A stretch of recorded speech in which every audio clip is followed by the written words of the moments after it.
Hello, and thank you so much for joining me for some Saturday night crafting.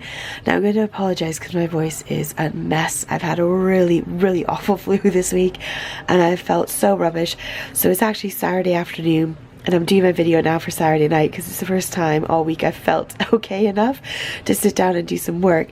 So I'm also doing this live chatting because it saves me on editing time. So I apologize, it might be a little bit of a longer one, but hopefully not too long. Now you might hear noises in the background as well. My husband is outside pressure washing the patio. We're putting up a pool today for the summer. My kids are playing downstairs and have play dates around, so I apologize if you hear any of that noise as well, but it's part of life today. I've got a really fun technique though where we are going to kind of get more life out of our embossing folders. I don't know if you've got ones like this in your stash, but in my stash I've got a few of these ones where they're very focused, so you've got sort of like a one image on the embossing folder. And all mine are Lisa Horton ones because she tends to have stencils that coordinate with the embossing folder. So the idea being that you can do, you know, 5 or 6 different colors and kind of get lots of color in there and then emboss that image as well and make it pop, which is really super cool. However, I find it a bit limiting because I've just got that one kind of pattern. The other cool thing as well actually is that a lot of them come with dies. So if you see the die under there, there's a die so you can cut it out and put it on a card. But I'm going to show you a way that we can use this image and make it a full background rather than just like a central image on your background. So I've got these 4 here. And I've wanted to use them in more ways, but I haven't really been able to think of anything. But with this technique, we are going to fill the entire background of our card with these images and kind of stretch the use of them. So this is obviously for like a slimline type card, but I want to use it and maybe make a square card. So that's what we're going to do today. We're going to take these embossing folders, we are going to stretch their use and give them a little bit more life and create a full background with them. So have a look through your stash and see if you can find any embossing folders where you've just got sort of one image on it, something central that, you know, doesn't fill the entire background. Grab that and we're going to create a fun card, making more out of it. Now I'm going to work with one of my favorite sizes, which is 5.5 by 5.5 inch square card. You can do this with any size panel that you like, but I'm going to do it with 5.5 squared at the moment. Now a brayer is going to be super handy. It's going to be the easiest way to apply our ink and our color. However, you could use an ink blending tool like one like this that's nice and flat, because we want to brayer only the raised edges or color only the raised edges, so having something flat is going to be best. So the first thing I'm going to do is line up my piece of cardstock, and I'm just going to kind of aim for like the left side of my cardstock. I'm going to kind of angle it a little bit as well, so I get it kind of looking a bit more flowing.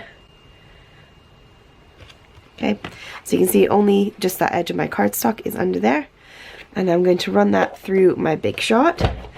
And this is a 3D embossing folder, so I need to make sure I take out one of the cutting plates. So I'm going to take out my base cutting plate, and then I've just got my little raised pad, and I'm going to actually stick it in that direction. And I'm going to place my pad just where the embossed image is, so that I don't get too much of an indentation on my cardstock from where the embossing folder edge is, because otherwise the embossing folder edge might crease into my paper a little bit as well. So I'm just going to kind of stick it where just the raised image is, and then I'll run that through.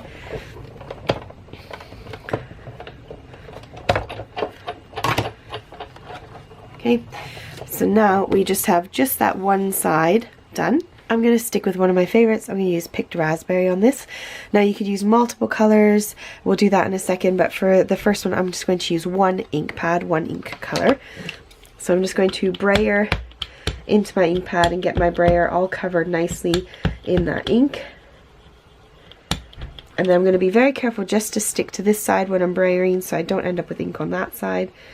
And I'm just going to add that color on. I'm already getting a little bit of an oopsie, but that's where we can put some embellishments. I'm just going to give that a minute to dry just so it doesn't sit onto my embossing folder, and then we can do the next step. So that might actually be a good idea to share what it could look like with a sponge dauber as well. So I'm going to just pick up some ink on there, and then I'm just going to lightly dust. I'm just sticking to the raised edges. I actually think I like this more now. I've done it. This is much better actually than the brayer. I think I might stick with this. I'm getting a little bit more kind of underneath, but I'm getting more color on the actual flowers. So I think I like that more. And I could switch it up and go green here if I felt like. We're just going to stay all pink just for consistency. So those are the two differences there. Brayer on that side, dauber on that side. Let's move on to step number 2. And we're going to take our embossing folder again. And this time you need to pay attention. So that is indented, that is raised. We want the raised bit behind, so it's pushing the raised bit through.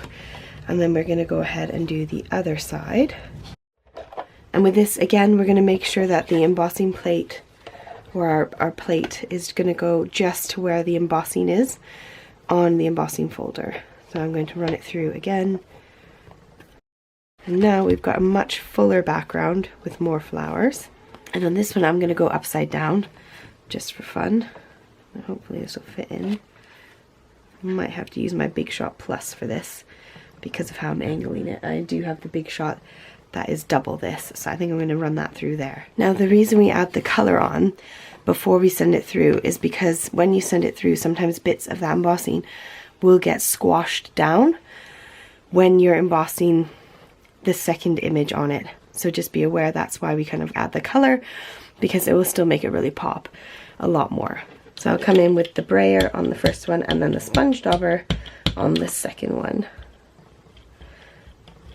I was really hoping for a cool technique I've been wanting to do, and that was kind of my goal this week, but when I was so ill I just couldn't do anything this week. I was so unwell and my husband was away in Birmingham for half the week for work, and so I was on my own with the kids, and I was going to bed when the kids went to bed, and I just still couldn't catch up on sleep. I was feeling so rotten.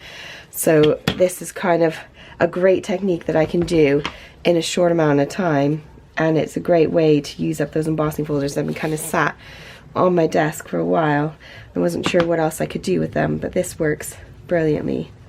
And what could be fun is doing this on like black cardstock and using like metallic inks, or the Lisa Horton interference inks would look really cool as well. So now I've got a much fuller background and I've got the two images. I actually quite like this one more with the flowers going the opposite direction. And you could always add in the stem here. You're obviously limited to the top of the embossing folder where the fold is, but you could add the stem in there, another stem maybe there, and kind of fill it out even more. And I definitely think I prefer the sponge dauber after saying that the brayer would be the best option. That's the downside to doing a chatting over one, is I have to do my mistakes with you. But this one I definitely didn't like as much. I don't feel like you get as much of the details, and you can't really see exactly what it is as well as you can on this one. So let's do another embossing folder and have a go with this one. I thought it would be fun to do maybe a background first. So I've got these sprays sat on my desk. This one I've actually put mica powder in, but I've got these homemade DIY sprays, which is food coloring and mica powder. And so I thought I'll spritz some of this on first, let it dry, and then I'll do the same thing with my embossing folders and a sponge dauber. And I might actually try the domed dauber, because sometimes those work much better for control and you get less mess as well. And I get my dome daubers from scrapbookdotcom. So I'm going to go ahead and spritz this and leave it to dry. Okay, so I'm about to do this one, and look at this exciting cool thing I found. You can actually poke it out the middle so I can get a really nice corner bit here, which is so fun.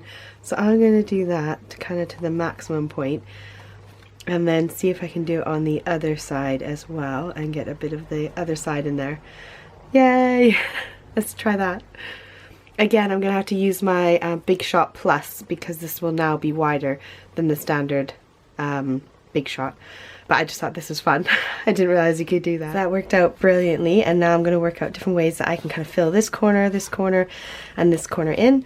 And I'll come in with my Distress Oxide, which should pop off of this blue that I put down on the background quite well. So I'm going to ink up that, and we'll just gently come over the tops of this.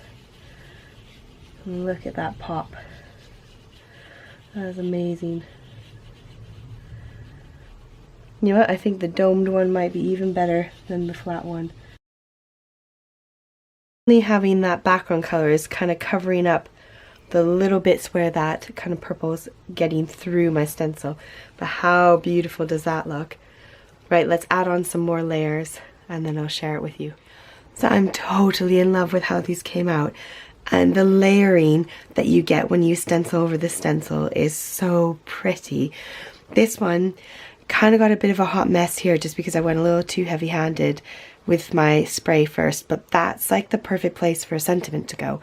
You'd have a nice bold sentiment there, and then that would take away from that kind of hot overdone mess and like really highlight all the other areas. This one is my favorite. It is so pretty, and I love how it's kind of overlapped the other flowers. And this one was picked raspberry, then seedless preserves, and peacock feathers. They're like my 3 favorite colors from Distress Oxides and Distressings. But how gorgeous is that? And then you could do your sentiment right in the center. Now I did have an oopsie when I was running it through my Big Shot Plus. Look, I squashed my corner. It still works absolutely fine, perfectly normal, but I wasn't paying attention and it was overhanging off the edge of my platform and I just kind of squashed the whole corner off. So be mindful when you're putting it in. If you're trying to manipulate and kind of get different angles, that you keep an eye on what's sticking out and what might get a little bit crushed. But I love this look so much more than the plain white. I love having the multiple colors, the color in the background. I think it just looks really gorgeous, and it's such an amazing way to use that embossing folder and get more out of it to complete a full background. So this one I used that longer slimline kind of die, or DL card die, and this time I used purple cardstock, so just plain purple card, and then I used the Villainous Potion Distress Oxide, and this one was nice and easy because this one fit through my Big Shot, my standard size Big Shot, much easier. So I just did half, and then I did half, and then the exact same on this one, and I kind of overlapped the flowers a little bit on this one. And I thought it might be kind of cool to add some water droplets onto it, so I will leave this one plain and I'm going to add some water onto here to add a bit more texture and a bit more interest.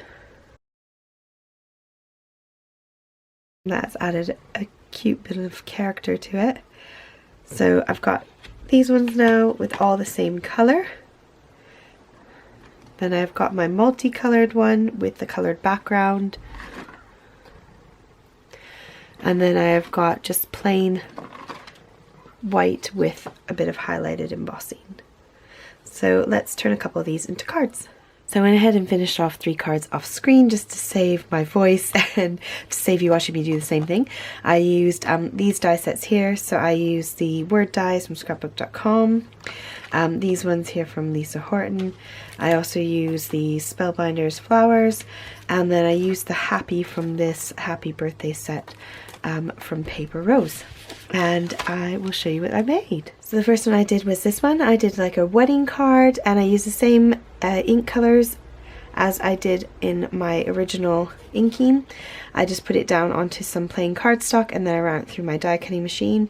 I did the Let's and Celebrate with 2 layers and added some sequins to finish it off, and also edged the edge with the same pink and popped it up on some foam tape.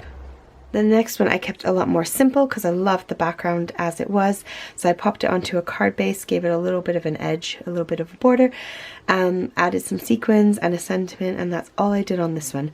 And the last one is probably my favorite. I added this flower on, which I backed with about 4 layers of cardstock and then some foam tape under the actual flower, and then that's where I used the Happy from the Paper Rose set and then the Birthday from the Lisa Horton set.